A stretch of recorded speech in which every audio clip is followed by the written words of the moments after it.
నగరంలో వరదలు వచ్చినప్పుడు వర్షాలు ఎక్కువ పడి నీళ్లు వస్తే ఆ నీళ్లు బయటికి పోయేదానికి వసతి లేక 600 కోట్లు ఖర్చు పెట్టి రాజధాని నగరంలో ఉన్న నీళ్లు ఎత్తిపోసి కృష్ణాలకు పోస్తారు. యాన్న ఏట్లో నుంచి బయటికి పోసుకొని పొలాలకు నీళ్లు పోసుకుని చూసుకున్నాం తప్ప పొలాల నుంచి ఏట్లోకి నీళ్లు ఎత్తిపోసే పథకం పెట్టారు 600 కోట్లతో. అవసరం అది. ఈరోజు అక్కడ నిర్మాణాలు చేయాలంటే చాలా ఖర్చుతో కూడుకున్నప్పుడు కాబట్టి అలాంటి ప్రాంతం అనువైనది కాదని చెప్పి శివరామకృష్ణన్ కమిటీ కూడా చెప్పింది.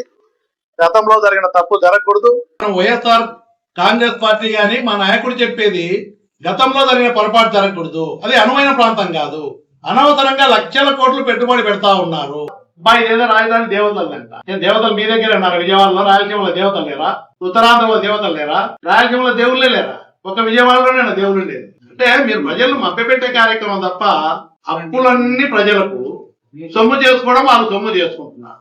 నేను ఒక్కడే స్ట్రైట్ గా అడుగుతా ఉన్నా, జగన్మోహన్ రెడ్డి గారు ఏదైతే చెప్పారో మచిలీపట్నం, విజయవాడ, గుంటూరు ఒక్కొక్కరు విచిత్రంగా అడుగుతున్నారు. 70 కిలోమీటర్లు ఎట్ట డెవలప్ అవుతారు?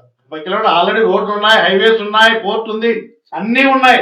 కొంత పెట్టుబడి పెడితే అవుతుందని చెప్తున్నాడు ఆయన. అమరావతి తీసేస్తామని చెప్పలే. శాసన రాజధాని అక్కడే ఉంటారు. నీళ్లలో మునిగిపోయేటువంటి ప్రాంతం ఏమీ లేని ప్రాంతంలో మొత్తం కడతాము అప్పులు చేసి అని చెప్పడం తప్పు. కాబట్టి అమరావతికి వ్యతిరేకమని జగన్మోహన్ రెడ్డి గారు చెప్పలేదు. అక్కడ లోతట్టు ప్రాంతాన్ని అంతా అప్పులు చేసి మీరు అక్కడ పెట్టి ప్రజలను ఇబ్బంది పెడుతున్నారు. జగన్మోహన్ రెడ్డి గారిని విమర్శించడం, తిట్టడం, వాళ్ళు చేసే తప్పులు కప్పిపుచ్చుకొని కేంద్రంతో కూడా ఆమోద ముద్ర వేసుకొని వాళ్ళు చేసే అవినీతిని కప్పిపుచ్చుకునే దానికి చేస్తున్నారు.